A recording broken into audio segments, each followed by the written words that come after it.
fastidia esto del oponerse por oponer, sino proponer nada distinto. Siempre me gustó a mí, como ejercicio, decir, a esto que me parece que está mal hecho, hay que hacerlo de tal manera. De última, después debatimos si sí o si no. Pero bueno, me voy a sacar esa mofa porque viene un momento que la verdad que lo vengo esperando hace rato, porque voy a entrevistar a un grosso, pero sobre todo a un amigo, a un hermano. Se llama Mauro Hernán Perazzi, es fiscal de instrucción en la provincia de Mendoza. Arrancó como abogado ejerciendo. Bueno, tiene una profesión de 20 años como profesor en terciario, creo que después me va a corregir, creo que es el Bucetich, en carreras de investigación criminalística y accidentes viales. Así que, Mauro, un placer tenerte acá. Te rompí bastante para que estés ahí, así que bienvenido, hermano. Bueno, muchísimas gracias. Hola Marcos, hola audiencia. Es un placer estar acá, la verdad. Bueno, querido, ya te dije que vamos a hablar de todo, vamos a hablar de todo. No es porque esté ensayada la entrevista ni nada por el estilo, porque sabes que soy informal, soy antiestructuras. Pero bueno, primero, a ver, sos un tipo que lo conozco demasiado bien, te conozco tu estructura, tu interior, sé lo transparente y lo Las honesto, debilidades. sí, lo transparente y lo honesto que sos. Así que a partir de ahí, y obviamente con el orgullo de que seas amigo mío, además como plus, quería bueno, hacerte muchas preguntas, ¿viste? Pero voy a arrancar por una, acá en esta radio tenemos uno que es, ¿viste?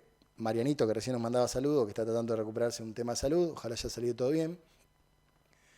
Él es más pro pandemia, yo soy anti pandemia y obviamente utilizo el término pandemia. Y hoy, viste, si tengo que hablar de un tema legal que nos invade y que todo el día lo estamos nombrando, es este típico procesamiento por violación del artículo, y vos después me corregís, del artículo 205, que es como que las personas que estamos en la calle, no cumpliendo algo con este protocolo sanitario, somos acusados de poner en riesgo la salud de otra persona. Así que me gustaría un poco que le expliquemos a la gente qué quiere decir este artículo y como fiscal, sobre todo, cómo estás trabajando vos este tema, porque te deben llegar casos de esta índole. ¿Cómo lo estás encarando? Sí, a ver, yo empezaría primero por darle una lectura al artículo que es muy breve, pero es para que la gente se ubique qué dice, que no dice ninguna otra cosa más que esto. El 205 dice, será reprimido con prisión de 15 días a 6 meses, perdón, de 6 meses a 2 años, el que violare las medidas adoptadas por las autoridades competentes para impedir la introducción o propagación de una epidemia. Con lo cual, partimos de la base de que debería haber una epidemia. Esa es la base de aplicación del artículo. Si hay una epidemia, tal como está, independientemente de las opiniones que tengamos de la Organización Mundial de la Salud, digo, está declarada oficialmente, formalmente, su existencia. Pandemia, peor, más abarcativo para todo el mundo. Entonces, la base está ahí. El resto es las medidas adoptadas por la autoridad competente. Y hay diferentes autoridades competentes, pero en definitiva estamos hablando de para la salud. Entonces, las autoridades competentes suelen ser las provincias, pueden ser los municipios, y es la nación más en una situación excepcional. Entonces, desde el punto de vista legal, la nación, la provincia y los municipios tienen derecho, dentro de sus facultades, a dictar normas relacionadas con eso. Yo sé cuál es tu opinión sobre la Importante. situación. En este caso, Mariano está un poco más para el otro lado. Lo que sí debo aclarar, digamos, tenemos que partir de eso. Si alguien considera que no existe, eh, lo está interpretando mal. ¿Por qué? Porque la norma oficial, aunque, a ver, no estemos de acuerdo con la Organización Mundial de la Salud y no puedo estar de acuerdo con algún gobierno, igual, el representante oficial determina su existencia. Entonces, como existe, para que alguien crea que no existe, lo tiene que demostrar. Yo creo que es una prueba casi imposible demostrarlo. Entonces, partimos de que existe la pandemia, en el sentido formal, me refiero, como declarado por la autoridad que corresponde, y que hay autoridades que pueden dictar normas para proteger la salud pública. Esa es la base. Después, el problema termina siendo qué normas protegen la salud pública. Hubo un montón de planteos de inconstitucionalidad. Por ahora todo se fue rechazado, salvo 2 o 3 jueces, incluso en Mendoza también hubo una jueza muy conocida por otros temas, porque por ejemplo le hizo lugar una vez un amparo para un mono o alguna otra circunstancia.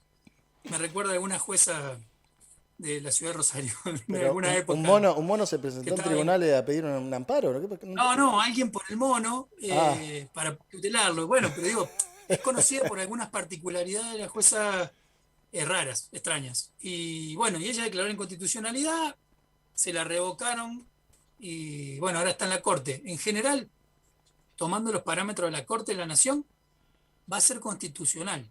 ¿En qué sentido? De manera general va a ser constitucional, porque ¿qué van a tener en cuenta? Fines legítimos. Los fines es preservar la salud pública, según la ley.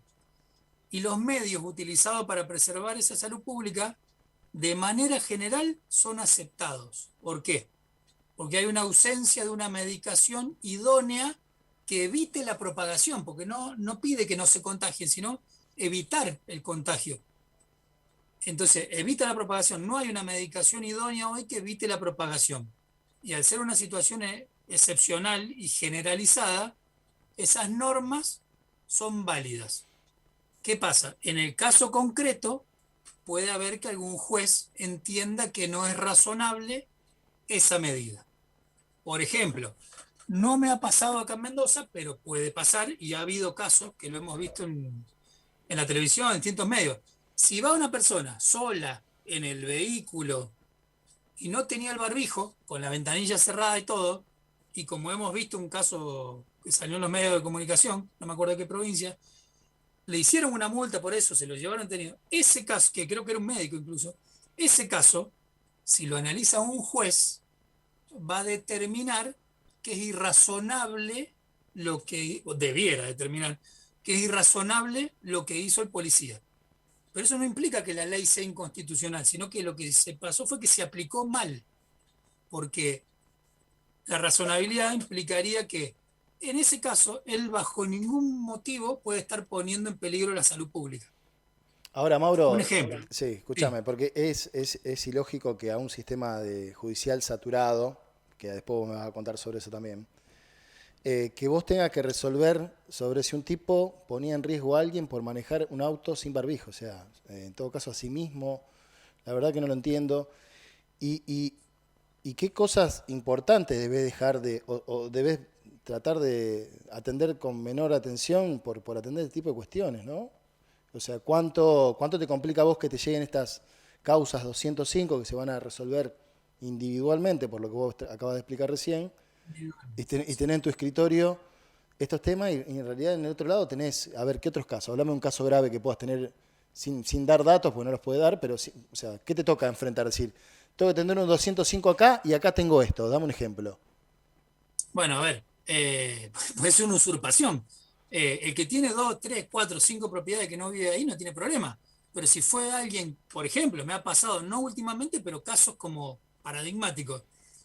Un señor internado lo operan y, bueno, el postoperatorio es complicado, se queda internado en el hospital y la mujer se queda 7 días con él en el hospital. Y cuando vuelve tiene la casa usurpada. Oh, terrible. Eso hay que resolverlo inmediatamente. No le podemos decir, mire, espere porque tengo un montón de causas, tráigame los papelitos de la escritura. Son cosas que hay que resolver ya. Entonces, obviamente, en Mendoza el año pasado se crearon 7.000 causas de este 205. Entonces, no hay sistema judicial que lo abarque, pero bueno, Y gracias a Dios porque lamentablemente, tenemos una sí, policía que no es estricta como como uno ve que es la de España, digamos. En España vos no podés andar sin barbijo, te come una multa de 5.000 euros. Vos tenés las fuerzas policiales y trabajando para que no haya nadie sin barbijo. Bueno, ahora no, porque el 27 dieron la posibilidad de que la gente transite en espacios públicos o al aire libre sin barbijo. Pero la verdad que acá yo soy un tipo que manejé toda mi vida sin barbijo desde que esto arrancó, salvo cuando entro a un comercio, pero por una cuestión de respeto al propietario del comercio, Eh, y me manejé siempre. Yo me he cruzado a policía, la verdad que todos miraron para otro lado, porque si no, si vos tuviste 7.000 causas, tendrías que haber tenido, no sé, 80.000, 90.000. Sí, no, no yo, No, no, sí, el digamos, el sistema, sistema pero judicial, sí. sí. A ver, Así- yo estoy de acuerdo con vos. ¿Cuál es el punto? ¿Cómo lo veo yo hoy? Porque, por ejemplo, yo el año pasado estaba en otra competencia, que ya lo vamos a charlar, estaba con sustracción de automotores. Me cambiaron hace poco a la competencia correccional, que son los delitos más leves. Con lo cual ya te estás dando cuenta que si en 205 un delito leve, tampoco tiene la importancia que tenía, que tienen otros hechos. Pero eh, lo que yo vi el año pasado y lo que lo veo ahora en carne propia, porque esas causas las tengo yo, es que el año pasado invadió el miedo y ese miedo implicó exageraciones como, no, y hay que meterlo preso porque salió, hizo esto. Y hoy lo que veo desde la política policial judicial es que como no hay forma, el artículo está escrito y el año pasado fuimos duros, este año no podemos decir no hacemos nada. Entonces hay como una suavización del tema. Bueno, lo individualizamos, lo llevamos detenido, pero le damos la libertad rápido, o Sí. sea, si tiene que quedar detenido, que esté en una detención domiciliaria, o sea, como que le bajaron el tono a la política de persecución penal a mucho más leve y a veces a casi nada. Pero te quedás sin vehículo, te Bueno, quedás sin ir a laburar, te quedás... porque tu vehículo no es esto, fuiste, pagaste una multita o pagaste el acarreo de la grúa y lo volvés a tener, sino que queda atado a una causa judicial. O sea, hoy no sé si debe haber en los lugares de tutela de los vehículos también montones de vehículos por estas causas. ¿Y con qué celeridad se atiende para que esa persona, teniendo en cuenta la saturación justamente del sistema judicial, para que esa persona recupere una herramienta laboral, una herramienta de traslado? Más gente, acá hubo funenses que tenían que ir a laburar sí o sí y han perdido sus vehículos en operativos que ha habido por calle Newbery. Eh, Tengo gente que ha sido aprendida por policías y le han robado la riñonera dentro de la comisaría con dinero del trabajo. O sea, fíjate lo que estamos hablando, ¿no? totalmente. Mira, esto está vinculado a otro tema que también sería interesante conversar, que es cómo funciona la justicia y, bueno, explicar un poco qué no es justicia, pero la celeridad y la víctima y varias cosas. Pero en general, a la gente que se le acusa del 205 es gente trabajadora, no es gente que fue a robar. La mayoría es gente que va a trabajar, que va a buscar el peso y aún cuenta propista, por decirlo de alguna manera. El cafetero también es cuenta propista, o sea, pero es gente que salió a trabajar, no salió a robar. Eh, Como con- un ejemplo, robar, podría ser otra cosa. Digo, Contradictorio. yo te entiendo algo así, eh, y ahí está vinculado a esta situación que te digo yo de la empatía con la víctima, aunque en este caso aparece como acusado y no como víctima. O sea, yo creo que una de las cosas que está faltando, a veces decimos generalizamos la justicia y el problema también es que cuando decimos justicia lo idealizamos. El poder judicial no es justicia, porque justicia es, si hay una causa y uno reclama una cosa y el otro reclama otra, uno va a perder. Y si uno pierde, le va a parecer injusto y el otro le va a parecer justo porque ganó. Entonces, el concepto ideal de justicia no se aplica acá. Acá es dos o más tienen intereses contrapuestos y van a un tercero que es un juez que va a resolver la situación. O sea, el concepto ideal de justicia no es real. Menos la fiscalía, cuando la fiscalía es una parte, no es el juez, es una parte que junta pruebas para acusar a alguien de un delito. Terrible. Escúchame, Relacionado, sí, ¿y cuál es tu, o sea, dentro de lo que es, obviamente, el sistema procesal de allá de la ciudad de Mendoza, o sea, ustedes reciben un 205, ¿cuál es el procedimiento? Digamos, vos resolvés, porque el fiscal, digamos, tiene el carácter imputativo, ¿no es cierto? El que imputa, y el juez claro. resuelve. O sea, ¿cuál es tu postura ante cuando te llegan estos casos? ¿Cómo te estás manejando? Obviamente, vos me estás diciendo Bueno, cada caso en particular, porque claro, justamente tiene su... nosotros en Mendoza tenemos un sistema procesal que es el que implementó Santa Fe hace poco. Santa Fe fue la última provincia del país en implementarlo y es el que está intentando implementar la justicia federal, que es el sistema acusatorio adversarial. O sea, el fiscal investiga y junta pruebas básicamente para acusar a alguien de que cometió un delito. O no. de otro lado lo defienden y un tercero imparcial que el juez resuelve. En ese junta pruebas, lo acusa y le dice, mire, usted está acusado de tal delito. A veces se lo priva de la libertad cuando ha prendido en flagrancia, o sea, sorprendido cometiendo el delito, o cuando son hechos muy graves que tiene pena muy grave, como un homicidio, un abuso sexual. Si no, la mayoría de las causas son con personas en libertad. Pero lo que se hace es eso, acusarlo. Entonces, por ejemplo, anoche a las 3 de la mañana había alguien caminando por la calle que no podía caminar a esa hora y en general tenía 1,80 de alcohol de dosaje y lo trae la policía. ¿Qué tengo que hacer yo? Decirle al ayudante fiscal, sí, mire, impútelo por la violación del 205. ¿Qué es lo que yo noté? El año pasado, el procurador dio directivas expresas, escritas. La ley no nos permite salirnos de las directivas del procurador. Entonces, aunque yo piense lo que piense, no puedo tener pensamiento propio. Eso lo tiene el juez. Yo como fiscal tengo que seguir las órdenes del fiscal jefe, del fiscal adjunto y del procurador que está ¿Y más arriba, en qué puede que influir las dio por escrito. en qué puede influir eso? O sea, el procurador te determina de qué manera evaluar una La violación, un delito política de posible. persecución Sí, penal. ¿Qué vamos a perseguir penalmente? Entonces, el año pasado, en el 205, fue muy fuerte la directiva. Yo recién la conocí ahora, porque me cambiaron de fiscalía, pero sí. eh, fue muy fuerte. O sea, hay que meter preso a la gente, hay que detenerlo y hay que imputarlo. El que quiere un beneficio, hay que darle trabajo comunitario, hay mucha restricción, mucho. Sí. Y se fue suavizando. Entonces hoy, las directivas que yo recibo de mi fiscal jefe es, veamos el caso. Es decir, si esa persona estaba caminando, vemos si tiene antecedentes. ¿No tiene antecedentes? Bueno, tomale una informativa que en realidad significa como tomale algo para que te diga por qué estaba y si no quiere que no te diga nada y se va a su casa. El que tiene antecedentes, el que tiene, por ejemplo, estaba con alcohol, organizó una fiesta clandestina, esos son imputados, son acusados del delito. Hay una selectividad que el año pasado no había. Esa selectividad, como te digo, es por directiva del jefe, yo no puedo decir que no, pero se cambió. Entonces hoy, del 80% que entra, perdón, del 100% que entra, el 80% no es acusado por el delito. Y escúchame, Y va a quedar ahí la causa. esa informativa, ¿en qué complica a una persona? En nada. En nada, digamos, A vos ver, laburás ¿cuál de es la situación? remisero, vas a hacer el prontuarial, no te aparece esa informativa. No te aparece. ¿Cuál Perfecto. es la situación? A Sí. ver, la policía, cuando está en la calle, hay veces que actúan mejor y otros peor. Entonces, este dice, es así, está violando 205 y te lo traen detenido.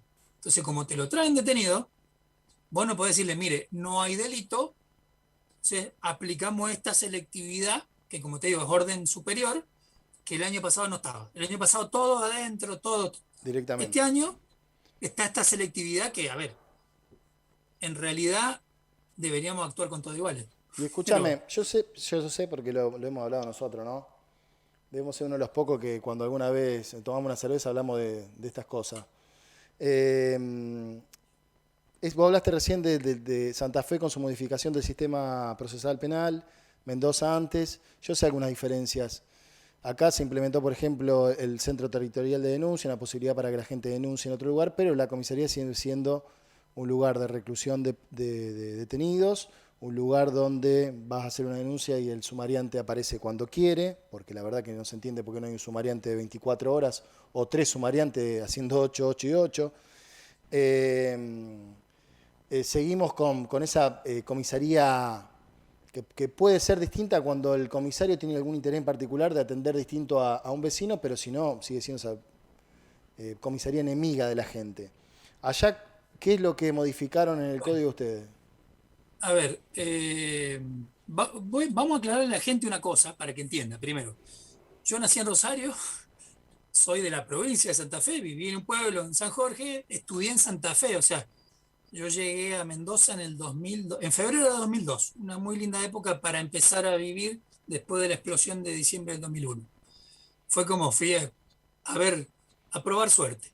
Pero tengo mi origen y mi corazoncito en la provincia de Santa Fe. Digo, aclarémosle a la gente para que no es que yo voy a hablar bien de alguna circunstancia de Mendoza, porque soy de Mendoza, entonces la defiendo aunque no haya forma de defenderte. ¿Qué noté yo cuando llegué a Mendoza? Que sucedió en esos primeros años. En Mendoza había habido lo que se llamaba la mafia policial. Cuando yo vivía en Santa Fe, fines de los 90, en Mendoza se desarrollaba algo como se llamaba la mafia policial. O sea, policías presuntamente que robaban camiones caudales, que te robaban a vos, que robaban tu auto y después te iban a golpear la puerta para pedirte plata para que les pagues la nafta, para buscar el auto y después ellos te lo encontraban y te pedían una recompensa. Una situación así. A ver, muchas cosas muy parecidas a lo que yo vivía en Santa Fe. Lo veía la policía. Eh, ¿Qué pasó? Eso se investigó, un par de jueces llevaron un montón de policía a juicio, se exoneraron un montón, pero en la legislatura, los tres partidos mayoritarios, digamos, tomaron una política de Estado que se mantuvo con distintos gobernadores. Entonces, reformaron la ley de policía, la dividieron en cinco a la policía, pusieron un ministerio de seguridad que antes no había porque era el de gobierno, donde entonces un civil está a cargo de esa situación. El director de policías, de las cinco policías, también es civil. Crearon la Inspección General de Seguridad, que es como asunto interno de la policía, pero son civiles que controlan y están fuera de la policía para que no se sientan presionados. Y modificaron el código. ¿Por qué modificaron el Código Procesal Penal? Porque como en todo el país, investigaba la policía. La policía iniciaba la causa o no. O sea, si te quería crear una causa, te la creaba, y si no te la Claro, quería crear, no te la creaba. ese era el principal riesgo, la Eso, creación. claro, eso se eliminó. Y le dijeron, policía, usted no puede crear nunca más una causa. Perfecto. Cuando haya algo, usted puede aprender a alguien que está cometiendo un delito y le tiene que dar intervención inmediata a la fiscalía. Entonces ahí la fiscalía empezó a investigar y el juez de instrucción dejó de ser juez de instrucción y empezó a controlar al fiscal. ¿Qué pasó? Una cosa muy importante que creo que es diferencial con el resto del país. Lo que hizo fue, se tomó las comisarías y dentro de la comisaría se dividió en dos y crearon una oficina fiscal. Esa oficina fiscal es de la fiscalía, depende de la procuración, y ahí son civiles los que trabajan. No hay ningún policía. Yo trabajé como ayudante fiscal en un montón de oficinas fiscales, 24 horas al día, 365 días al año está abierto. Entonces, la víctima va a denunciar a una oficina fiscal, donde lo atiende un civil que no está capacitado ni formado como policía, ni tiene los defectos y tampoco virtudes, digamos, de un policía, sino es un empleado judicial que lo atiende, pero está 24 horas abierto, 365 días al año. Navidad, Año Nuevo, todo. Entonces, O sea, te va a contener mejor, no porque hay, llega. no hay actuación policial sin que haya un fiscal enterado de cualquier tipo, salvo la que obviamente ha sido una aprehensión en algún hecho o en alguna cuestión particular. Pero acá fíjate lo que pasa, ¿no? Exactamente. Acá lo que pasa es, la policía te tienen 6 7 horas, llaman a un teléfono. A ese teléfono llaman para que lo atienda un fiscal. El policía le cuenta qué pasó y el fiscal define por teléfono. Fíjate lo que te estoy diciendo. Define por teléfono si te sueltan o no, si te pintan los dedos, si te dejan hasta mañana, si te dejan hasta pasado. En función a lo que diga O un hasta la nota de policía que... sobre que Claro, bueno. En función a lo que diga un policía que le transmita a un fiscal. O sea, hay presencia cero de las personas que deberían calificar ese delito, primero si lo hay o si no lo hay, y después calificarlo y ver qué medidas de prevención toma. totalmente. Es así, exactamente así. Mirá, a mí me pasó como abogado. Yo empecé a ejercer y fui un día a una comisaría y el sumariante de ese momento me dice, no, lo tiene el principal, la llave para ver el sumario, no lo puede ver. Venga en otro horario. Bueno, vengo en otro horario. Lo hablo con el principal. Me dice, te estoy hablando 2002, 2003. Es decir, uno a uno, más o menos. Bueno, 2002 ya no era uno a uno, pero era 250, 240, 280 a uno. Me dijo, por 1.000 pesos le sacamos el arma. Así, clarito. Así te dijo. Como sabíamos que no había ningún arma, me dijo, no, por 1.000 pesos le sacamos el arma. Yo le dije que no, listo, pum. Se comunicaron con la fiscalía. Ah, tiene un antecedente. Déjalo, era viernes a la noche. Déjalo hasta el lunes lo llevamos al juzgado de instrucción. El juzgado de instrucción, como estaba de turno, el lunes tenía tanto detenido que no lo pude ver y lo vio el martes. El martes no fue delito, no había delito. Y esa persona estuvo todos esos días adentro porque a alguien se le ocurrió. Terrible, Eso terrible, no pasa más. terrible. Terrible. Aparte, ¿Y por qué bueno, no pasa más? Además, porque... Sí, no, no, que terrible porque esas cosas son las que terminan alejando a la gente de la policía. Yo siempre lo digo. Nosotros exactamente. hace 3 o 4 programas entrevistamos a Adrián Val, que es el comisario que tenemos acá. La verdad que yo un tipo que conocí personalmente y que hasta ahora me viene tapando la boca a mi preconcepto con la policía, ¿eh? No, no hacia él, hacia mi preconcepto con la policía, que para mí la policía, esto lo he dicho 1000 veces, termina siendo el brazo armado del narcotráfico, como decís vos, la parte fundamental para bandas delictivas de extracción de vehículos, para liberar zonas para que haya Violencia de entraderas, logística a salideras, veces. bueno, por eso. Y ni hablar de lo que se Sí, genera con las intervenciones en las calles, que a veces son indebidas y autorizadas por un taquero de una comisaría, donde encuentran en un vehículo droga para consumo, ya la acumulan y después tienen la gente que le revende a las comisarías, porque eso, la verdad que no lo habla nadie, no lo habla nadie, pero yo sé que es así. Yo sé que toman chequeras robadas y las revende la policía de la provincia de Santa Fe. Hoy desconozco si es en mayor o menor medida, pero tienen todo su taquero, el que recauda para las cuestiones ilícitas de su zona, el que pone a disposición a algunos muchachitos que hacen negocios turbios la venta de chequera, la reventa de la droga incautada no declarada, porque esa no pasó a un juzgado. Así que son cosas que alejan, o sea, lo que cuando vos me lo contaste en su momento esto de Mendoza, yo te lo dije, o sea, es fantástico, porque si hay algo a lo que uno le teme cuando entra a una comisaría es al propio policía. absolutamente, totalmente. Aparte, pensemos, viene una víctima a la cual no le creen. Pensemos los prejuicios que hay. No, no le creo. Bueno, esa persona tiene derecho a denunciar. Es más, se actúa directamente, o sea, la fiscalía actúa directamente. Si fue a las 3 de la mañana y yo estoy de turno, me llama el que está trabajando, me dice, pasa tal cosa, y yo le digo qué hacer y qué no hacer, y lo hacemos. O sea, no hay que esperar que alguien diga que vio o que no vio. Pero además, eh, costó, por supuesto, yo lo sufrí en carne propia, costó esa implementación, pero ¿qué sucede? La policía no tiene margen dentro de la comisaría para nada extraño como lo que yo te conté, por 1000 pesos le sacamos el arma. Seguro. Y nosotros tampoco, porque ellos nos controlan a nosotros.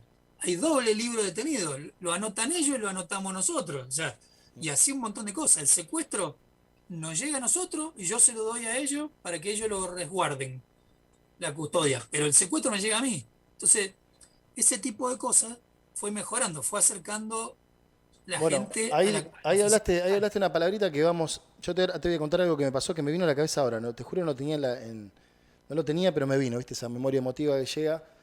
Pero hablaste ahí de el aseguramiento de prueba, digamos. Y yo sé que vos sos un experto en lo que tiene que ver con eh, aseguramiento de prueba y cadena de custodia. Ahora vamos a eso, pero déjame que te cuente lo que me vino a la cabeza.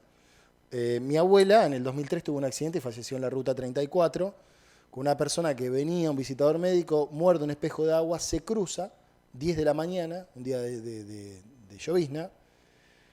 Mi abuela iba en un Duna rojo, atrás, obviamente en esa época, la verdad que era muy poco eh, instruidos en el uso del cinturón de seguridad y esos vehículos, sobre todo en seguridad de la época menemista, carecían un montón de cuestiones de seguridad. El Vivace, el Duna, el Regata, Gazelle, eran autos que de seguridad cero, con muy buenos motores. Los cuatro. Claro. Adelante iban la hermana de mi abuela, la negra, y el Ovidio, el marido. O sea, imagínense, 68 años mi abuela, la negra era más chica, no se habrá tenido 62, esa edad. Esta persona muerde el espejo de agua y chocan. Mis dos tíos mueren en el acto y mi abuela muere en el hospital. Cuando mi vieja se va, tiene que ir a retirar el cuerpo de mi abuela a la ciudad de Totoras, la comisaría de allá les dicen que tenían fotos con botellas de alcohol en el auto, tiradas en el piso, adelante, o sea, como si mi tío hubiera sido un adolescente que iba chupando un vodka sobre la costanera, filmándose con el celular. Y nos pidieron plata para que esas fotos no salgan. Y nos mostraron las fotos. Esto, Mauro, te lo juro. Si nunca te lo conté, después un día podemos hacer que mi vieja te lo cuente bien. Y nos pidieron plata para que esas fotos no salgan. Y gracias a Dios el abogado que en ese momento, que también nos entregó como loco, después terminamos, gracias a Dios, consiguiendo un abogado que le hizo juicio al abogado por improcedente, por no cumplir con su código de ética. También desestimó, pero porque mi vieja no quiso, no, olvídate. Pero si no, mucha gente que hace desprevenida paga. Y por susto o por lo que fuere, terminás siendo víctima de la corrupción esta que te proponen. Y la verdad que uno en ese momento lo que menos tiene cuando tiene un ser que lo perdió es razón, es la capacidad de analizar las cosas con una frialdad que permita que no te equivoques. Son los 2 minutos de calentura y te sacan todo. Y esa es la policía que tenemos hoy, es lo triste, ¿no? Escúchame, ¿me permití que vayamos a una... te tiré un recuerdo triste, la Juana, una hermosa vieja. Se me puso la piel de gallina cuando lo contaste, Por eso. porque obviamente la adoraba la Juana, le hice 50.000 bacanas. Bueno, La hiciste. pero bueno. Pero bueno, debe estar orgullosa de Maurito de quién sos. Así que quédate tranquilo con eso. Contanos esta experiencia de 20 años como profesor de... Yo lo dije bien, era el Bucetich, el instituto, Sí, ¿no? sí, era el Bucetich. A Bueno, ver, si me permitís, sí, yo quisiera cerrar la idea antes dale. de lo que quedó colgado para contarle a la gente, por ejemplo, ¿cuántos habitantes tiene Funes? Yo Y no sé. estamos hablando de 30.000, 32.000, 34.000. Lo que pasa es que al no Bueno, haber censo, viste, es por medio... ejemplo, no, yo vivo en la ciudad de Mendoza, la ciudad tiene 100.000 habitantes y no crece más porque está toda construida, pero es un conurbano, o sea, cruzo una calle y está Godoy Cruz, cruzamos la calle, cruzamos todo Godoy Cruz, cruzamos la calle, está Luján, para el otro lado está Maipú, para el otro lado está La Cera, o sea, Guaymallén. Es más o menos la mitad de lo que sería el Gran Rosario, puede ser un poco más grande que la mitad, pero yo vivo en una ciudad donde hay 100.000 habitantes y en esos 100.000 habitantes hay un montón de comisarías, pero hay tres que tienen oficinas fiscales, que están abiertos las 24 horas del día, perdón, cuatro, los 365 días del año. Entonces, la gente va ahí para que la gente de Funes se dé cuenta de lo que yo planteo. Si usted va a una comisaría Funes y se encuentra con que adentro hay una puerta donde está el principal, el comisario, y hay otra puerta donde hay un civil que está trabajando, que muchas veces es un estudiante de abogacía o alguien porque entraron por concurso, y lo está esperando y se sienta y lo hace pasar. Y si se siente mal, le da un vaso de agua. Le hemos comprado sándwich a un montón de gente, le hemos contenido la empatía con la víctima. Entonces llega a la hora que sea, porque son 365 días del año, 24 horas. Llega. Ah, tengo que constatar las lesiones. Bueno, no actúa más el médico de policía. Actúa el cuerpo médico forense, un forense que trabaja para la justicia. Perfecto. Y lo mandamos ahí, lo atendemos. O sea, entonces, inmediatamente pasó tal cosa, comunicamos. Y nosotros comunicamos. Si tenemos que hablar con el jugador de familia, hablamos con el jugador de familia. Si tenemos que hablar con el de menores, eso que además, iluminado, uno no entra, no está la lucecita, el foco quemado, el policía que me mira de lejos, de reojo, ya va, espere. Y yo no sé si está jugando por la edad que tiene al póker en la computadora o, o a alguna otra cosa. Eh, Son box individuales, pero abiertos, o sea, se puede ver todo lo que sucede.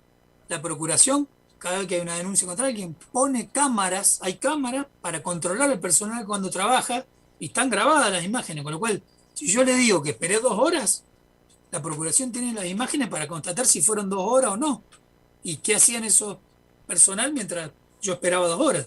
Entonces, ese acercamiento a la gente, yo creo que hace falta en la provincia de Santa Fe, o sea, es meterse adentro. Ya sé que está el centro territorial de denuncia, pero estoy puenteando porque se me cortó la luz, estoy puenteando con un cable para otro lado y nada más, pero no soluciono el problema real. El problema real es que la policía no toma más denuncia acá, ninguna. La toman los civiles que trabajan para la fiscalía. Entonces cuando vos llegás, te sentás y alguien te va a atender, Sin que duda. no tiene arma, que no te está intimidando, que no te está pidiendo nada extraño, que no te está Que pidiendo sabe coima, hablar, que sabe hablar. Porque la verdad es bueno, que lo pero hablamos. quiero decir, El programa pasado tuvimos acá un ex jefe de la policía de la ciudad de Rosario y bueno, hablábamos justamente de la falta de formación. No lo hago cargo él de esto, lo hablábamos nosotros, se lo dábamos a entender como civiles. la falta de formación la poca preparación a la hora de interactuar con el civil del efectivo policial, ¿viste? Entonces eso también... vos, video que ves en Facebook de alguien que escracha a un policía es justamente un policía que no sabe hablar, que no sabe explicarse, a lo mejor a veces queriendo hacer cumplir algo bien, pero no sabe explicarle al civil por qué está pasando lo que está pasando, no sabe contenerlo, o sea, y contenerlo para que entienda el por qué él está obligado a actuar, es parte de que todo llega a un puerto, ¿viste? Pero eso nunca va a suceder, porque la formación, si bien son civiles, es militarizada. Y el policía no está autorizado a rever una orden que le dio un superior. Él tiene que cumplir o no cumplir, no puede decir no. Entonces, eso no va a pasar nunca, caballero. Por eso es que necesitamos esa otra situación. Que un Bueno, civil, acá una persona sería, igual, mirá, sacando a la mitad de la comisaría que está ocupada con penales, porque acá tenemos recluidos o reclusos, no sé cómo sería el término, tenemos detenidos comisaría, sí. esperando sentencia en las comisarías, o sea, en proceso de juicio, y algunos a veces cumpliendo condena efectiva. Sacando esa mitad y adecuándola, vos podés armar tranquilamente lo que pasó en la ciudad de Mendoza. Lo que pasa es que tiene que haber interés político. Vos me hablaste de decisión política de los tres grandes partidos de la provincia de Mendoza para realizar esta reforma. Claro, en ese momento fue una decisión de Estado. Eh, Igual Mendoza tuvo su problema también, o sea, tuvo un motín en una vendimia, tuvo condenas internacionales por violación a derechos humanos. Son condenas que se pagan en dólares. O sea, Mm. digamos, fue mejor para la provincia, no fue peor. Hubo desaparecidos en democracia, desaparecidos que presuntamente lo desaparecieron policías. O sea, hay dos casos o tres dando vueltas. El más conocido de todo, que yo lo conocí cuando vivía en Santa Fe, fue el de Bordón, que era un estudiante de Buenos Aires que fue de viaje de estudio a San Rafael y presuntamente lo mató la policía.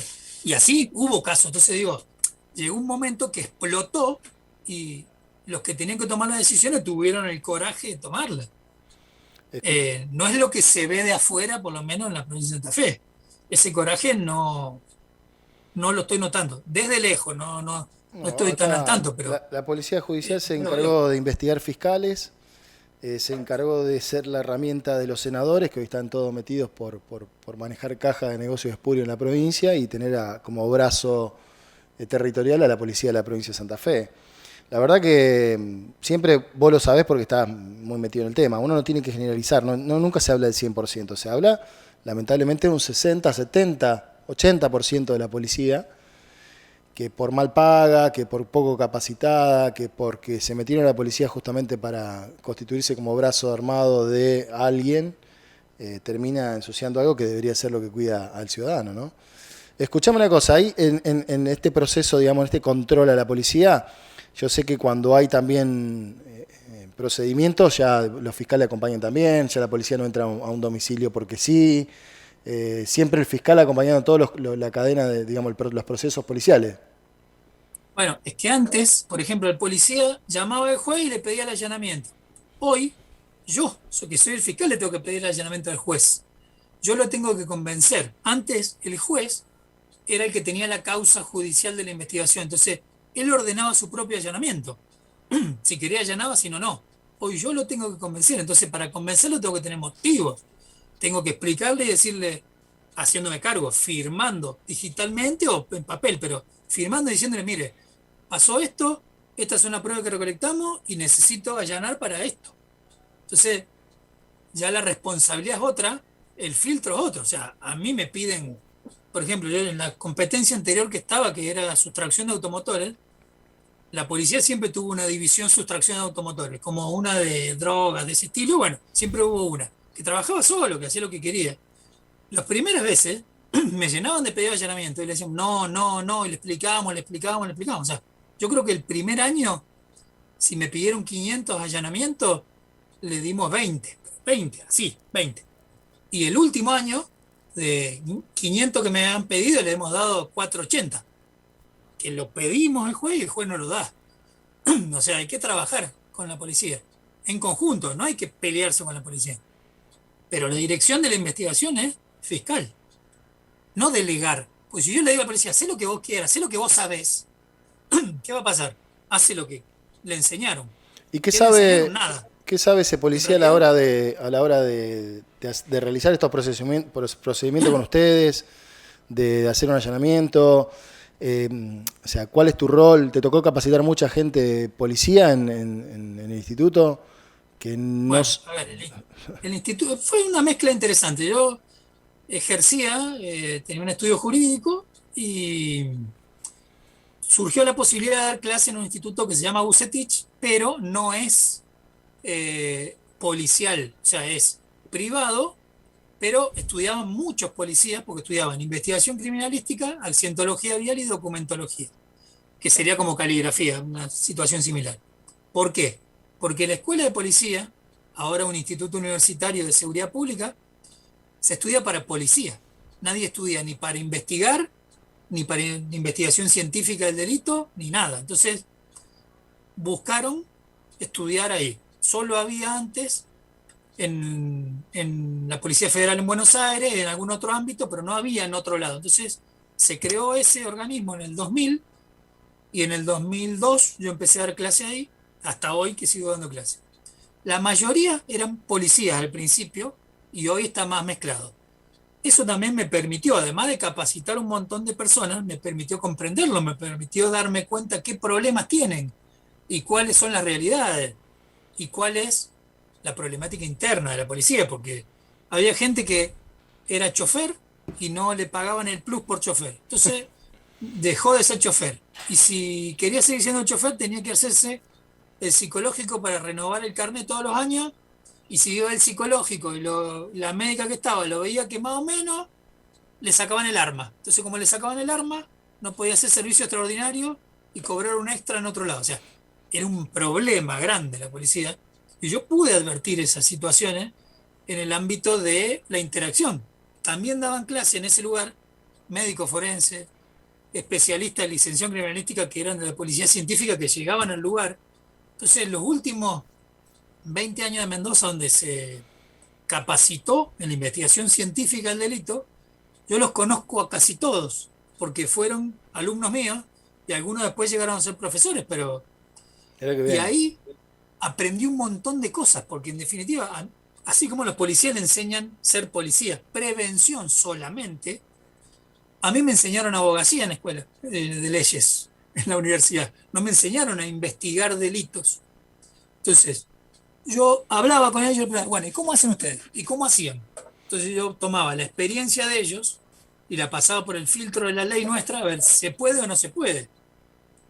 El fiscal, cuando yo era ayudante fiscal, me decía, bueno, tenés que hacer esto. Entonces yo agarraba el código, lo miraba y decía, ¿se puede o no se puede? ¿Se puede? Listo, lo hago. ¿No se puede? Fiscal, no se puede. Y eso es un poco lo que uno le traslada también a la policía, o sea, enseñarles cómo trabajar dentro de la ley. Si dentro de la ley se puede hacer un montón de cosas, pero ellos no tienen esa formación ni siquiera básica de qué sí y qué no.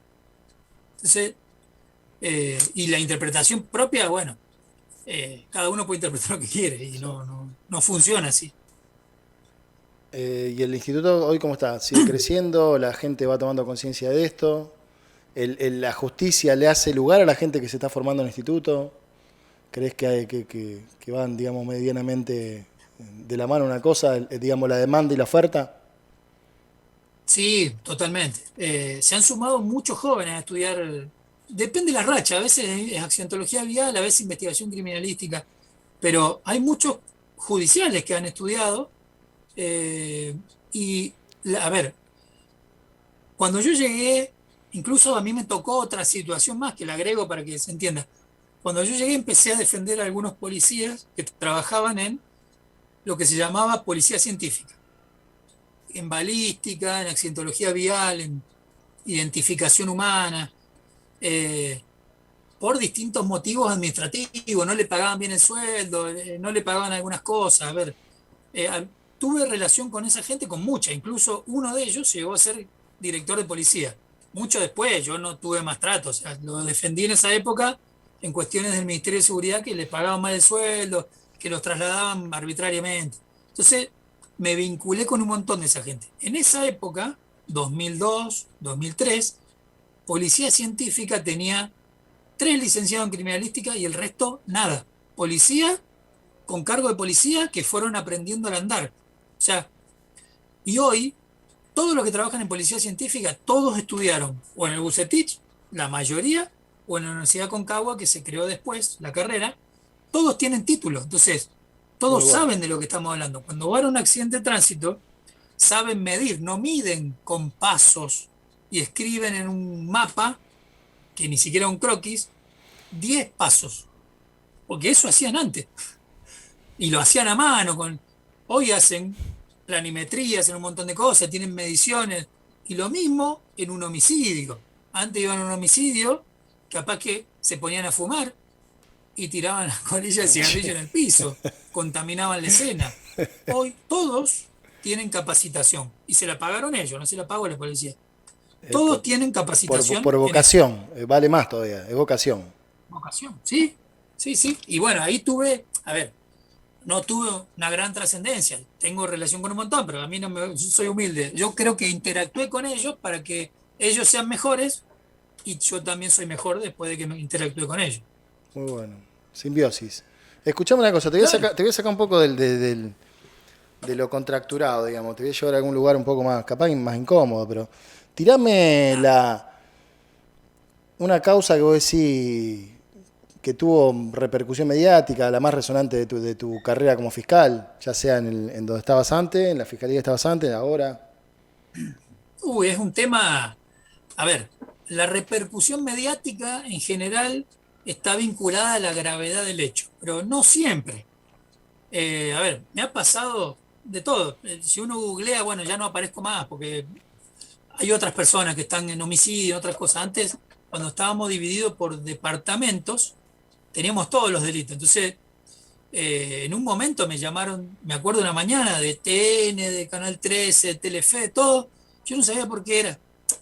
Sabía por qué era el hecho, pero yo en general no pregunto nombre, no pregunto un montón de cosas. Era porque en una zona habían unos vecinos habían agarrado a uno que quiso robar y lo molieron a palo y se murió. Esa es la noticia. Pero no fue así. O sea, ese hombre se broncoaspiró, estaba totalmente alcoholizado, lo agarraron, lo empujaron, se cayó al piso, quedó en el piso, básicamente vomitó y se tragó su propio vómito y se murió Para y nada hacerlo, que ver con otro. para que los que andan tomando a la noche entiendan el riesgo de Bueno, alcoholizarse. O y así sea, otros casos, pero sí. digo, hubo muchos homicidios, hechos así graves, que fueron muy mediáticos, que yo aparecí en un montón. Hubo, por ejemplo, para dar el ejemplo de la investigación a la policía, hubo un caso donde una persona, y ahí va la vinculación con las, tiene antecedentes.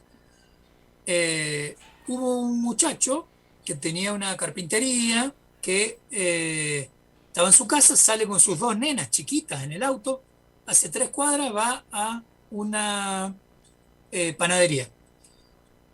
Se baja, compra, se vuelve a subir, hace un giro en U, prohibido, sí, pero hace un giro en U y vuelve 3 cuadras hacia su casa. ¿Qué había pasado? Al mismo momento, a 30 cuadras de la zona, porque yo estaba en esa zona, a las 30 cuadras habían matado a un hincha, era un barra brava de Godoy Cruz, en un enfrentamiento, muchos tiros. Entonces, nosotros íbamos al lugar del hecho y la policía salió a buscar a ciegas. Entonces, ¿cómo era el auto? ¿Era gris? ¿Era negro? O sea, no sabían si era blanco, gris o negro el que efectuó los disparos. Entonces, este era gris. Mirá, hizo un giro nu, justo cuando venimos nosotros que somos policía. Entonces, 2 autos de investigaciones, de civil, el auto con patente normal, no cebrado, nada, policía vestido de civil, ven ese giro nu y lo empiezan a perseguir. Y se le pone a la par uno y lo apunta con un arma. ¿Qué hace este muchacho? Acelera más, llega a su casa, estaciona, se baja, abre la puerta, agarra a la nena, una de las nenas, y se bajan los 8 policías, lo tiran al piso, lo esposan, lo cagan a piña, mal, mal. Todos los vecinos vieron todo, porque supuestamente ellos creían que era el autor del homicidio, o sea, una cosa así. Mm. Eso terminó con los 8 policías imputados por vejaciones, causa que yo elevé a juicio. Eso salió en todos los diarios, por supuesto. Yo me fumé 12 horas en la oficina fiscal con los policías que además le crearon una causa por desobediencia, porque le habían dado la voz de que pare.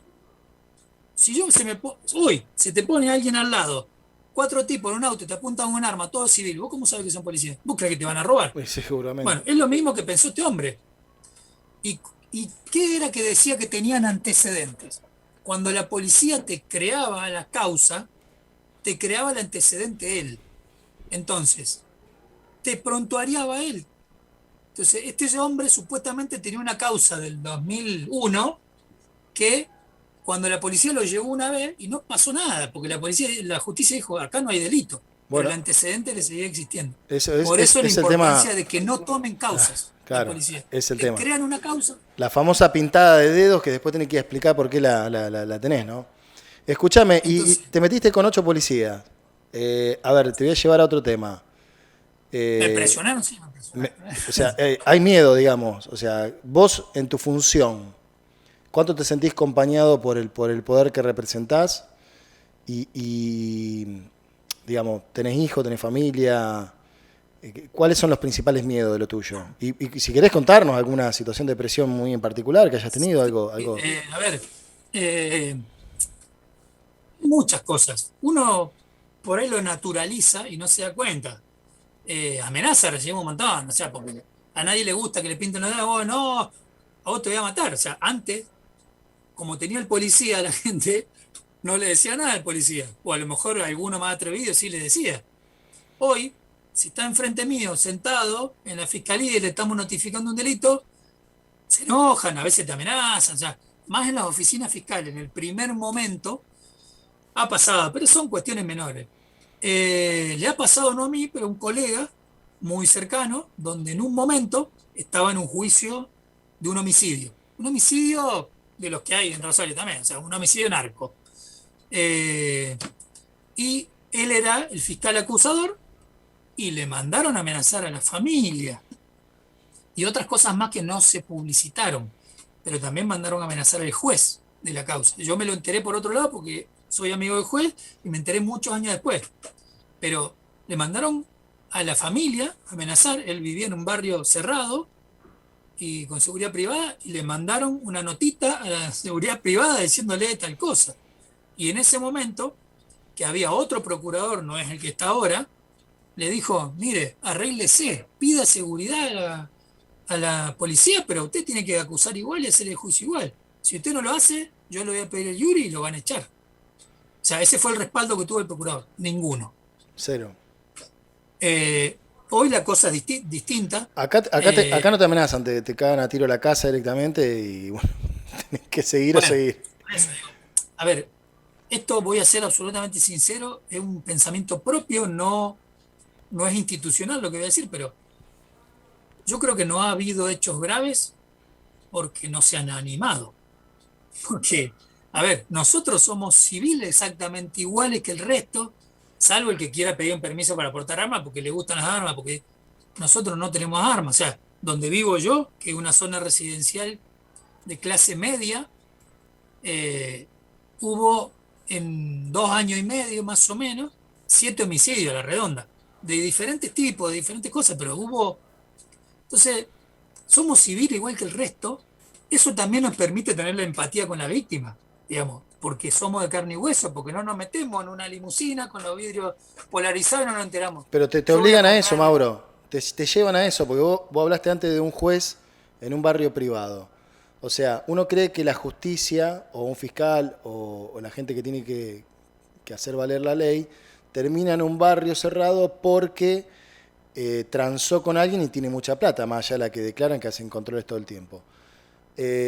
Sino que te terminan llevando porque vos terminás pensando en tus hijos, se tienen que mover, en tu señora, en cuando viene tu vieja a visitarte, cuando viene tu suegra, cuando viene tu cuñada, tu sobrina. O sea, te terminan llevando a buscar ese tipo de vida justamente porque estás solo en esta batalla.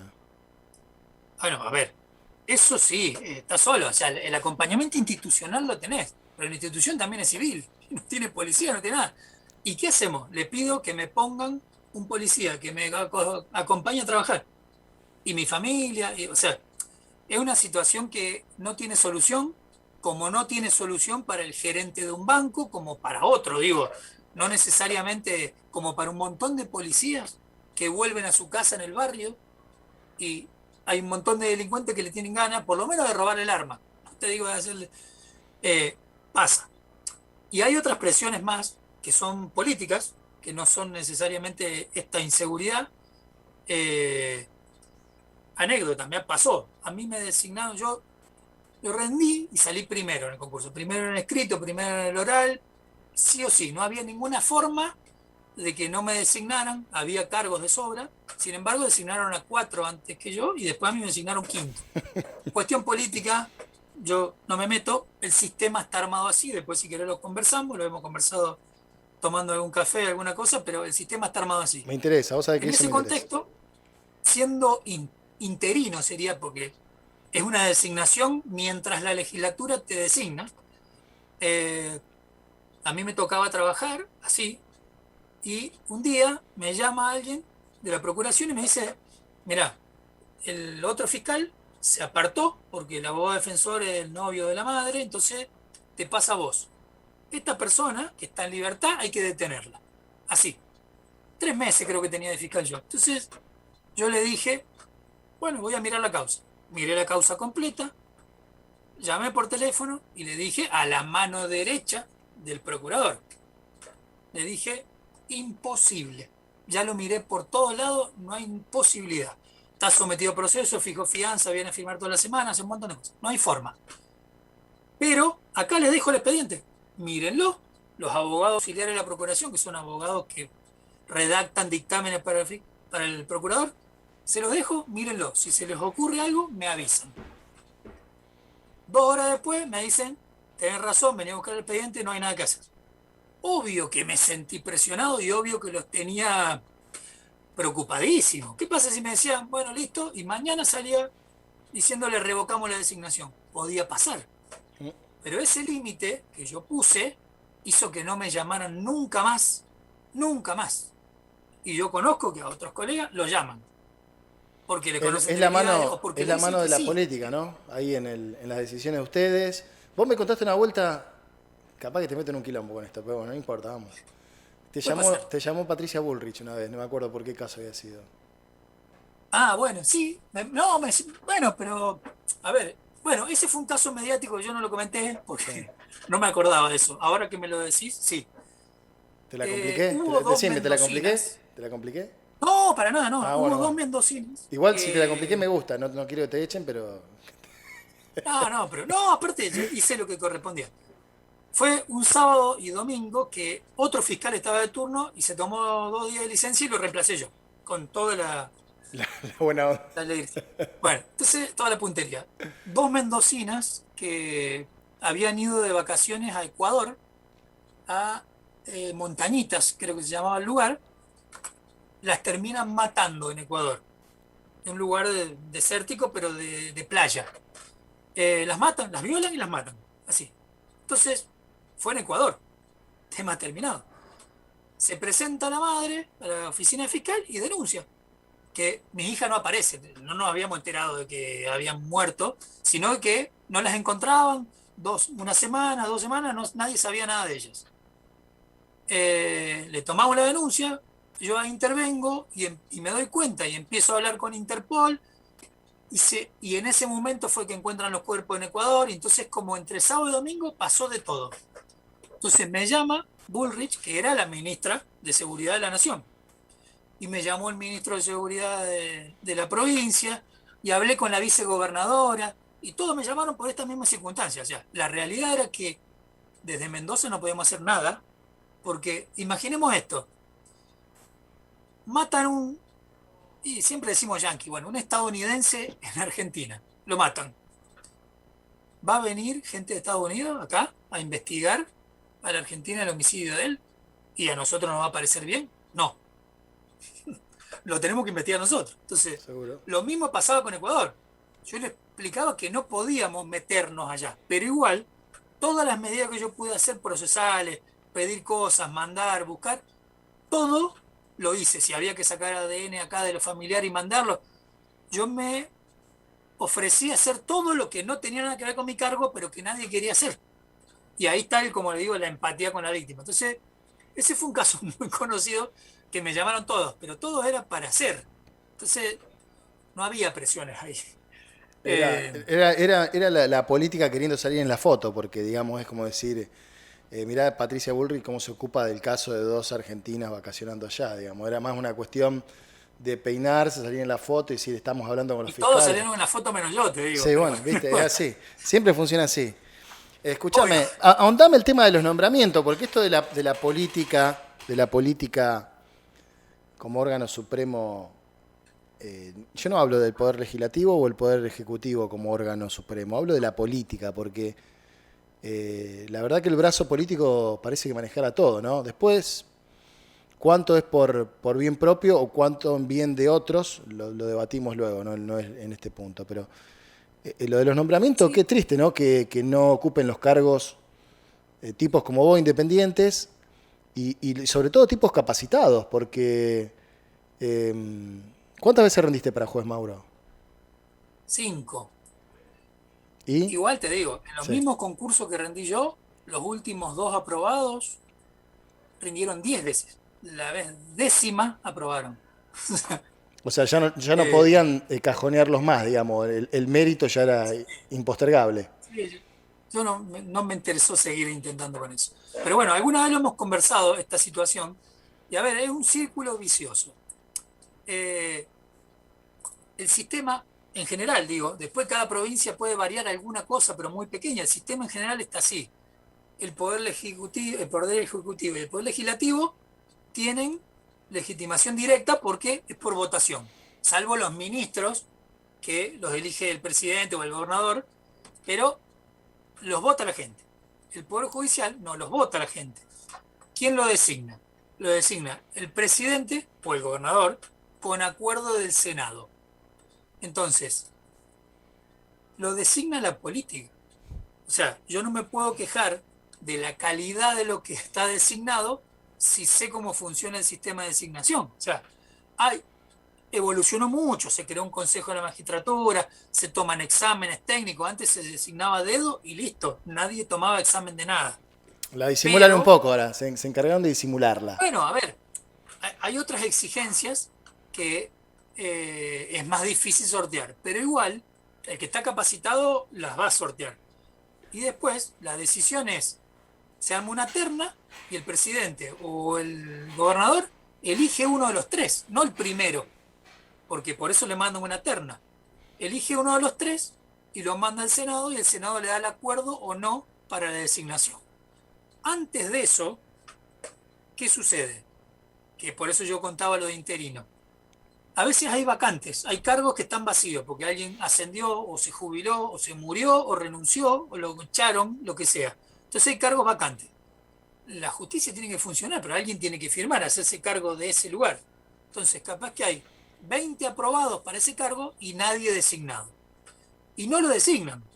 Entonces, mientras tanto, se puede designar interinamente, no lo hace el gobernador con acuerdo del Senado, lo hace. Si es un juez, lo hace la Corte, y si es, por ejemplo, un fiscal, lo hace el procurador. Dice, mientras esperemos, lo designo, en general lo hacen con un aprobado, lo designo para que ocupe el cargo y trabaje, porque si no, eso se frena. Entonces, esa designación es la interina, que tiene menos garantía que el resto, que es lo que me pasó a mí. Yo, siendo interino, me llamaron para decirme este hay que detenerlo.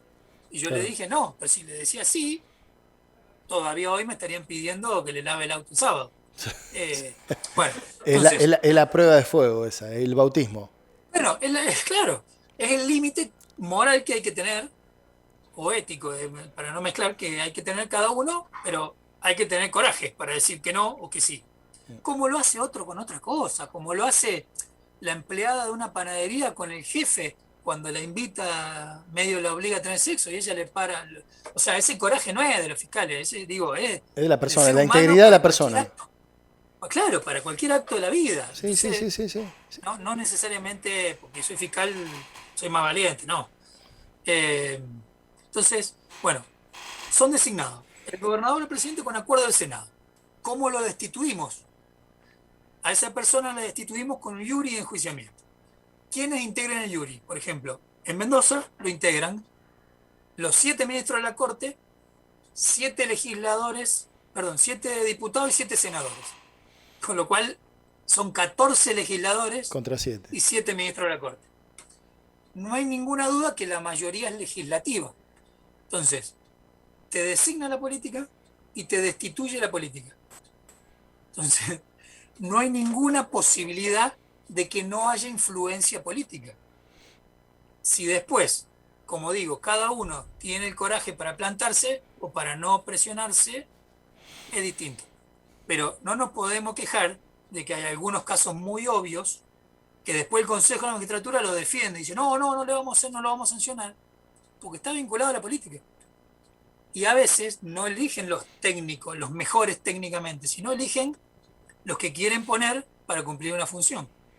Entonces, si yo necesito hacer implosionar el sistema de adentro, pongo a alguien que lo quiere, busco un abogado, lo hago estudiar, lo hago aprobar y lo pongo para implosionar el sistema. O al revés. Entonces, la mayoría, miren, yo me acuerdo del caso de Servini de Cubría, lo que se decía de ella. La jueza era impecable con su tramitación de causas normales. El problema lo tenía con las causas electorales, las políticas, pero el resto era fantástico. Entonces, es donde aparecen las presiones, donde se ve quién tiene lo que tiene que tener y quién no, o quién está puesto para hacer un trabajo y no. Lo ideal es que no haya influencia política, porque si no uno no puede decidir. Es esto de Pero, la escena, la famosa escena de Nueve Reinas, ¿viste? Cuando le va poniendo la servilleta a Ricardo Darín a Gastón Pauls. O sea, mientras no hay presión, soy buenísimo, pero todos sabemos cuál es nuestro precio. La jueza esta justamente parecía que hablemos de cuando dictó la intervención del PJ, con algunas cuestiones muy puntuales, parece que encontraba su precio o la política sabía dónde tocar para que ella sea otra persona actuando en una o en otra situación. sí, a ver, yo Tenés por que, ahí te tenés aclararía, que, o sea, tenés que ser cool, o sea, voy a decir una cosa impropia. Tenés que tener el culo impecable para que la política no te carpetee, no te coaccione, no cambie tu manera de ser, digamos, ¿no? Eh, pero está ahí, bien, ahí está, digamos, en digamos, te definitiva. sentís a veces espiado por el celu, te sentís que, que no podés estacionar nunca, tenés que mirar bien, o sea, yo sé cómo sos vos, pero digamos, te lo digo para que vos lo puedas contar, ¿no? Porque a mí me pasó una vuelta acá en Funes, yo soy un tipo que me quejo de todo. Y una vuelta salió Ariana con mi chata, estacionó acá en Don Beef, que está ahí en la esquina del Arco Iris, y dejó la culata arriba de la línea amarilla. Claro, la chata estaba rotulada como mecineo. Así que todas las redes sociales matándome a mí, imagínate. Yo por mensaje, boluda, ¿dónde mierda estacionaste? No sabés que yo me cuido el culo porque para poder criticar hay que tener el culo impecable. Y perdónenme la audiencia cómo hablo, pero es así. O sea, Bueno, me imagino hablando vos claro, siendo fiscal. O sea, yo no soy nada. bueno, nosotros no, somos iguales. Yo soy fiscal en mi función. Eso es lo que, a ver, eso es lo que tiene que entender la gente. Que yo soy en mi función.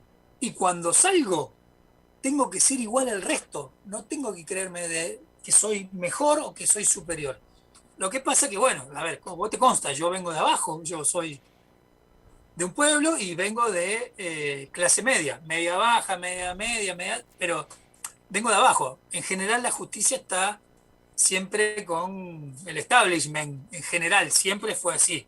Hay renovación, Ah, pero... pará, te voy a Bueno, poner. entonces, Déjame que ponga una coma acá, porque vos estuviste en Santa Fe y terminaste en Mendoza, porque había muchos mendocinos estudiando en Santa Fe, porque con el doble apellido, si no tenés doble apellido, en San Juan no te recibías. Lo recuerdo así. A ver, en nuestras noches de acompañarte en Santa Fe. sí, a ver, había una situación que por supuesto que cambió porque la realidad cambió. Hoy cualquiera estudia abogacía online en cualquier universidad que quiera, incluso extranjera, pero digo, se ha popularizado siglo XXI, antes era la Blas Pascal, antes era la Católica de Salta y así un montón que, por ejemplo, en Mendoza hay 6 universidades que se puede estudiar Derecho. Antes no, antes estaba la Universidad de Mendoza, digamos, de clase media alta, por lo menos los estudiantes que iban ahí, paga, por supuesto, y después se creó la Universidad Nacional del Cuyo, pero mucho después, o sea, estamos hablando que la Universidad Nacional de Rosario o la del Litoral, que es donde estudié yo, son universidades públicas, nosotros estudiamos gratis. Y bueno, y tenía profesores, o sea, hoy Rosati y Lorenzetti, que son ministros de la Corte de la Nación, yo los tuve como profesor en la facultad. O sea, ese nivel. Y en Rosario también era igual. En Mendoza no había, se creó en la Universidad Nacional de Cuyo. Antes, en Mendoza estudiaban en Santa Fe, en Córdoba o en Buenos Aires en general. Incluso hoy el procurador de Mendoza estudia en Santa Fe. Uno de los ministros de la Corte estudió en Santa Fe, en aquella época.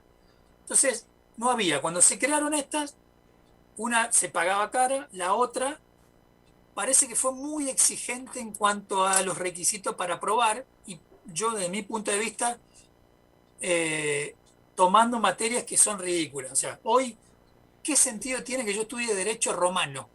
Sí, no, porque las instituciones del derecho se crearon ahí. Buenísimo, pero es inaplicable. Entonces no me podés eliminar el 80% de los alumnos con derecho romano en primer año. Esa superioridad intelectualoide, porque no era intelectual, fue la que expulsó un montón. Y muchos se fueron a estudiar a Santa Fe, como otros a Córdoba y otros a Buenos Aires. Hoy, como te digo, cualquier estudio de abogacía no, es mucho más fácil. Pero en esa época pasó eso. Así fue que yo conocí muchos mendocinos, mi actual esposa también, Tu actual que, esposa. que, que iban a estudiar a Santa Fe. Perfecto. No, sí, sí, yo me acuerdo, o Fuimos el sea, tema, pero bueno. me acuerdo porque lo importante era que llegaba muy buen vino a Santa Fe en aquella época. Yo, a ver, estudiando en Rosario Ingeniería y Sistema, vos abogacía en Santa Fe, capital, y vos sabés que me gustaba mucho la noche de Santa Fe. Eh, Estoy Y hablando eso de más, es, voy a tratar de controlarme. Pero bueno, me acuerdo que era encontrarse a los mendocinos a full toda la noche, tomando los mejores vinos en capital santafesina, ¿no? Así que gran incluso época. más baratos, porque yo, para que la Sí. gente sepa, no sucede más, pero sucedía en aquella época, la bodega Norton, que es una bodega prestigiosa, los jueves te vendía el vino, vos llevabas la dama Juana y la llenaban y te la tapaban. Y era vino Norton. Ese es el que llegaba a Santa Fe y hemos probado alguna vez. Perfecto, eso es una gran época donde tenemos 350.000 anécdotas que nos encanta recordar, además de hablar de estas cosas, porque hablamos mucho de esto y lo hablamos porque primero siempre estoy orgulloso del amigo que tengo y sé con la seriedad que lo tomás esto y sé cómo lo viví a nivel personal y te dije 1000 veces, deja todo eso, porque la verdad que te lo dije así, deja todo y bueno, vos le das porque lo tenés adentro, porque crees que podés cambiar algo, como lo dijiste 1000 veces, eso así. Yo te digo, sos una hormiguita chiquitita en un lugar muy difícil, pero bueno, seguramente no serás eso para una persona que se cruzó con vos en algún proceso, digamos. Para vos fuiste una persona muy Claro. importante en la resolución de su causa, ¿no? Fuiste. eh, Así que lo que me interesa, digamos, es hacerte una pregunta que siempre, desde mi ignorancia, yo te decía, porque es lo que decimos cualquier ciudadano, ¿no? Lo que está mal acá son las leyes. ¿Y vos qué me respondías, Mauro? Yo seguramente te debo haber dicho que la implementación de la ley está mal. Exacto. No recuerdo qué, pero Sí, sí, probablemente sí. te Me haya dijiste dicho que el eso. problema es cómo se interpreta, cómo se aplican. Claro, ¿cómo la llevamos a la práctica? Porque, viste, acá nosotros tenemos esa manía de pensar de que con nuevas leyes resolvemos esto. Y vos siempre me dijiste, no, las leyes está, porque tomo esta ley, tomo esto, aplico y obtengo el resultado que quiero. Entonces, ¿cuál es el problema? Y si algún día alguien te dijera, Mauro, mira, vení, sentate acá, tenés la posibilidad de cambiar todo esto, ¿qué crees que habría que cambiar en el sistema que hoy está laburando? No hablemos de Santa Fe, no hablemos Nacional, hablemos de Mendoza. ¿Qué podrías mejorar? ¿Qué problema? Bueno, me metí en un problema lindo. Igual no me voy a olvidar de contestarte lo que me preguntaste, que como nos fuimos de tema, pero te lo contesto ahora en un ratito, de lo que decía de estación o qué hago, eso ya te lo contesto, porque también es importante el mensaje. A ver, ¿qué veo yo? Ejemplo de todos los días. Un día decimos, sale una ordenanza municipal en Funes o acá, lo mismo, no aceptamos más carreteleros que vayan con caballo y con una carreta juntando basura, prohibido en general en toda la ciudad en el radio céntrico. Pero lo prohibimos. Fantástico. Pero pasa el hombre, o la mujer, o el niño, y está buscando comida. A lo mejor está buscando afuera de un local internacional de comida rápida, que a lo mejor tiraron algo y está buscando. Entonces, el que tiene que controlar eso dice, está buscando comida, está desesperado porque no come. ¿Cómo le voy a sacar la carretela o le voy a cobrar una multa? Y desde el punto de vista humano, tiene razón. Pero eso después lo extendemos a otro caso y otro caso y otro caso. Entonces nos acostumbramos a no cumplir la norma. Entonces, si la tenemos, la cumplimos. Y si está mal, la modificamos. Pero no nos acostumbremos a incumplir. Seguro. Porque después todos queremos incumplir, porque nuestro caso también justifica que no se aplique. Entonces, O que las leyes, viste, a veces son para que le apliquen al otro, pero no a mí. Yo te voy a contar algo que me pasó en Funes, por ejemplo. Una vuelta a calle Sarmiento, llego sería Catamarca, creo que no, espera, Tucumán. Llego a calle Tucumán, de este lado la municipalidad podando, de este lado un camión jaula estacionado. Cuando no puede estar en una calle digamos, del casco céntrico, un camión jaula estacionado. Ni hablar de que el camión municipal podría haber estado más parado más atrás y el otro recoger la rama un poco más, ¿viste? Como para no obstruir. Olvídate. Me quejo. ¿Sabés cuál fue la respuesta de la gente de la sociedad de Funes? Fue, ese camión hace 40 años que estaciona ahí. ¿Quién sos vos, rosarino, para venir a decir que Don Braulio, no me acuerdo el nombre, estacione o no estacione ahí? Ahora, lo que no, hace una semana y pico, me enteré que ese camión jaula está estacionado y una nena salió de entre medio del camión jaula, fue atropellada en su momento estuvo, hace varios años, en silla de ruedas. O sea, si me hubiera enterado en ese momento lo tiraba esto, me enteré hace muy poquito. Pero lo que digo es, yo lo que respondí es, sí, antes capaz que la gente venía, estacionaba, ponía el caballo en un palenque afuera, o tenía chancho en la calle, o gallina en la vereda. Hay cosas que cambian, es decir, ¿por qué esas normas son para los que vienen de afuera y para nosotros no? Y eso creo que es medianamente lo que vos apuntaste, digamos. Y te quedó eso de decirme, ¿por qué tenés que estacionar en el lugar correcto? ¿Por qué esto?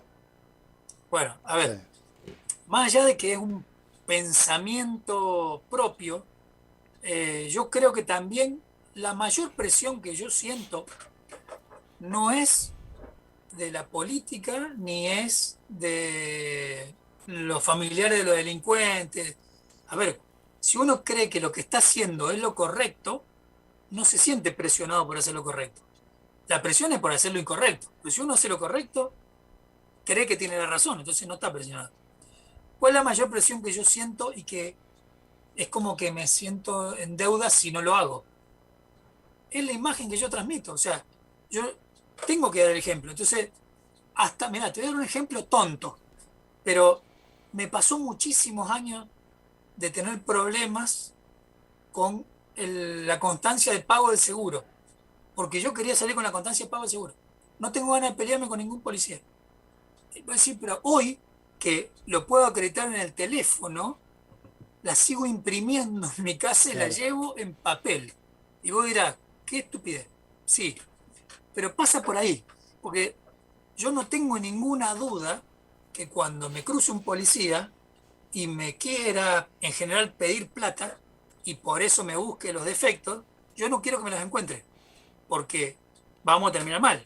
No vamos a terminar al piña, pero a ver, yo sé que él está haciendo algo ilegal y yo no me puedo quedar callado ante algo ilegal. Sí. Entonces, y tampoco le tengo que pagar, porque el ilegal sería yo. Entonces, a mí no me gusta que me cobren multa. O sea, entonces yo cuido y hago que los míos cuiden lo que hacemos. O sea, nosotros tenemos que hacer las cosas bien, no hace falta hacerlas mal. Una cosa es una emergencia. Tengo que dejar el auto en la vereda porque pasó tal cosa, qué sé yo. Hablemos en pasado para que no suceda. Te llamaron, el año pasado te llamaron porque tu hija se cayó en el jardín y se golpeó, y vos estabas cerca y llegaste y lo cruzaste el auto como pudiste y te bajaste y te metiste. Bueno, eso es una emergencia y otras cosas más. Pero porque sí, si yo me pongo y estaciono en el lugar reservado para discapacitados, no corresponde. No corresponde como civil y no corresponde como fiscal, pero, a ver, A mí me gusta hacer las cosas como hay que hacerlas, porque además doy el ejemplo. ¿Qué le voy a decir yo? Ejemplo, ahora. Vamos a suponer que mañana, el sábado cumpleaños. Entonces, armo mi cumpleaños, acá, en mi casa. Invito a 20 personas. ¿Qué le voy a decir yo al que hizo eso y se lo llevaron preso porque hizo una fiesta ilegal y lo imputaron por el 205 si yo hago lo mismo en mi casa? O sea, no hay forma, tengo que dar el ejemplo en esas cosas. Por supuesto, después, en la intimidad, cada uno es como Sí, es. sí, es Si a mí para me validar gusta tu ver de rojo, reclamo, para validar tu reclamo, o sea, acá hablamos de validar tu función, pero validar tu reclamo, es decir, para vos vecino reclamar por tu vecino que hace algo indebido, tenés que ser correcto.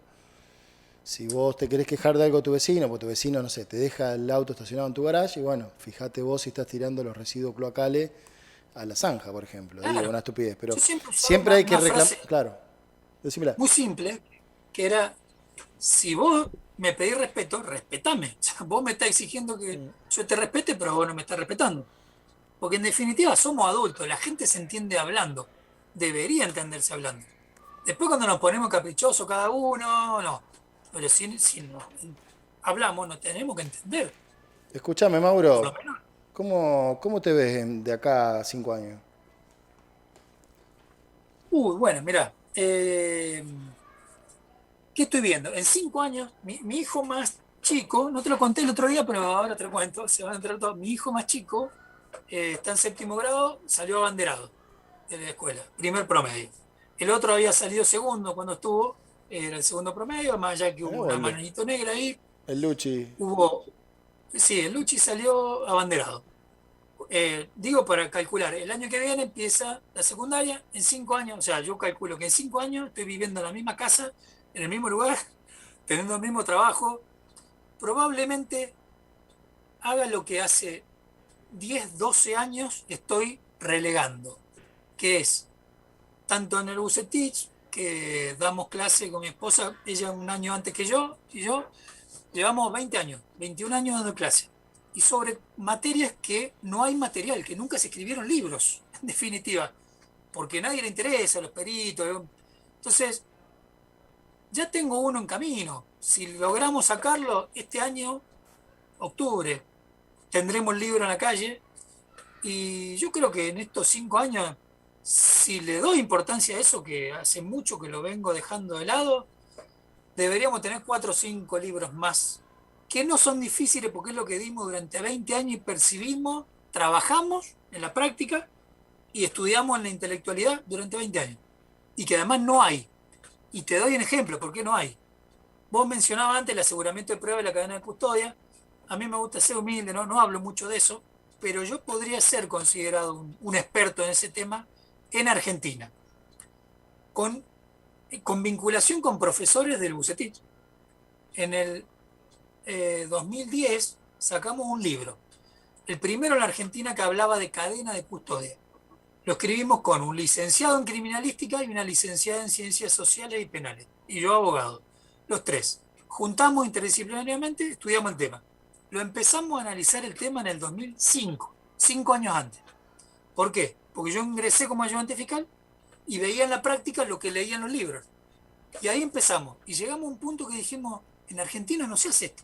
Entonces nos parecía como, ¿cómo vamos a escribir sobre esto que capaz que a nadie le interesa?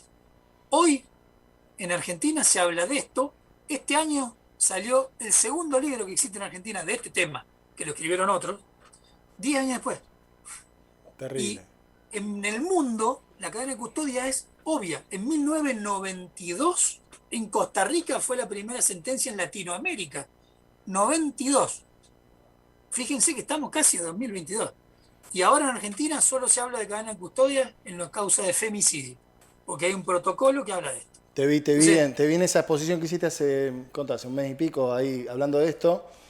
Y bueno, exactamente. obviamente después para hablarlo otro día, pero también esta propaganda que hay sobre todo lo que tiene que ver con la mujer, con el feminismo y todas estas cuestiones, algo que debería ser abarcativo y que no tendría que tener género, porque la realidad se trata siempre de llegar a buen puerto con una sentencia, con una investigación, que se resuelvan las causas, porque justamente lo que vos proponés en estos libros y capacitando a la gente que capacitaste es que haya mayor resolución de causa, digamos, mayores sentencias diciendo que alguien es culpable o alguien es inocente, Eh, es- Me parece que por ahí va la pregunta que te hice. Si 5 años Luchi termina el secundario, ya van a estar los dos a full universitario. El Valen ni hablar, capaz que te termina una carrera en 3 años, como el Valen lo conozco. Eh, para los que no saben, el Valen es mi ahijado, así que obviamente tiene ese plus también. Igual al Luchi sabe que lo quiero un montón. Pero 5 años yo te quiero transformando todo desde el lugar que vos elijas, pero te quiero transformando todo porque sé que es un pensamiento mío, ¿no? Vos lo sabés, estás desperdiciado en tu lugar. Sos un crack, sos un cráneo. eh, a ver, contame, si alguien quiere ver tus libros, ¿dónde los puede encontrar? Nombrámelos, tírame los títulos. Alguien que quiera aprenderse a buscarte ahora en las redes para obtener esos libros que tenemos escritos. A ver, bueno, primero, una aclaración. Y está relacionado con lo que voy a decir, yo estoy muy orgulloso del amigo que tengo, del hermano de la vida que tengo, porque yo soy hijo único, que sos vos. ¿Y por qué digo esto? Porque está vinculado a como si, bueno, dentro de 5 años estés en el lugar donde estés queriendo cambiar el mundo como lo queremos cambiar siempre. Para que la gente sepa lo utópico que hemos sido, nosotros queríamos ser presidente y vice y queríamos cambiar Argentina. Sin duda. Digo, y en la adolescencia, cuando nadie hablaba de política, porque no nos hablaban de Y política, no estaba politizado el y país, a ver, era otro mundo. bueno, entonces cada uno eligió su camino y está cambiando por lo menos el entorno y un poco más de donde está. Con lo cual ya estamos triunfando, porque el triunfo no es ganar, es seguir en el camino luchando para lograr lo que nosotros queremos.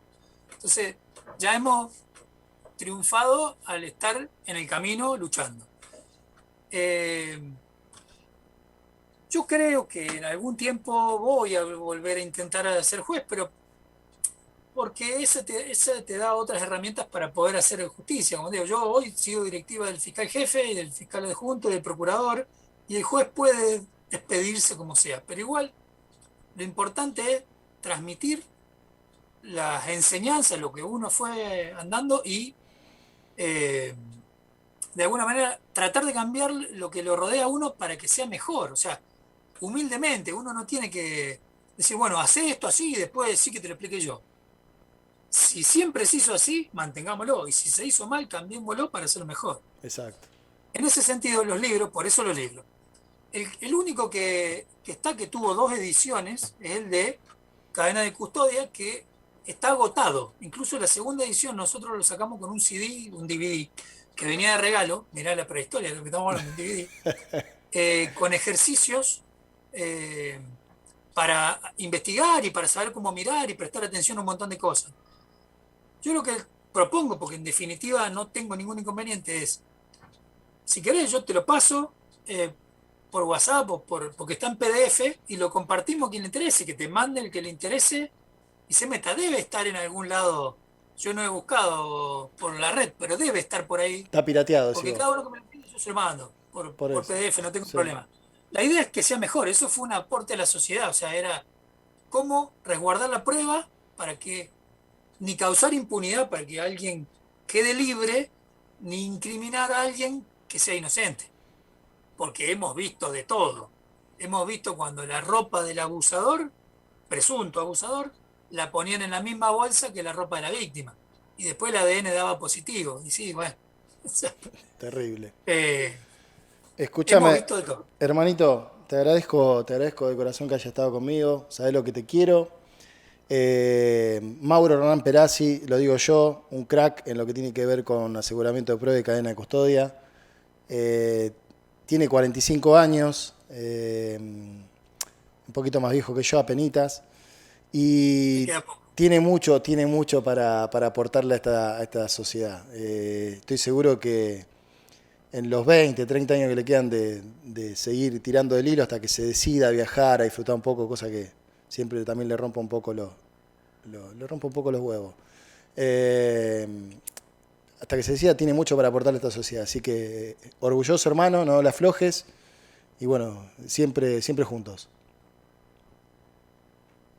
Lo mismo digo, te seguí siempre, en todos lados, y te sigo. Cuando puedo me engancho con el programa y lo escucho. Y lo mismo, orgulloso de vos y de las bellezas que tenés de hijos. Ni hablar. La familia, Son lo mejor que tenemos es la familia. lo mejor que hiciste, lo mejor que hiciste. Sí. No, son una belleza. Mi Y legado. bueno, creo Voy a que ver si tengo dos o tres más ahora. Después de cosas te aviso si necesito padrinos de nuevo. se está padrino. Bueno, Dale. pero Maurito. un honor estar. eh, la verdad que me quería estar, pero no me animaba a pedírtelo porque, bueno, Te lo pedí yo. no corresponde que uno pida, Ah, pero tenía muchas ganas de estar en el programa, de estar con vos compartiendo esto. Y ojalá que a la gente le haya gustado, porque son experiencias. Nos quedaron muchas cosas sueltas, pero eh, yo creo que son experiencias de vida que enriquecen, que se puede vivir de otra manera, se puede aprender del otro, no necesariamente coincidiendo, pero sí. Bueno, nosotros somos un ejemplo, nosotros somos hermanos de la vida y en un montón de cosas somos diferentes, y sin embargo nos seguimos queriendo igual, nos respetamos las opiniones ajenas y nos queremos mucho. así, sin duda, Maurito. Escuchame, ya me voy a ir para allá y bueno, lo único, yo voy a ir por una vereda sin barbijo y vos por la otra con barbijo. Tratá de no mirar para mi vereda. Y como dice el dicho, vení, no me hagas esconder al pedo, ¿no? Ya que estamos relajados. Exacto. Un abrazo, Maurito. Cuídate.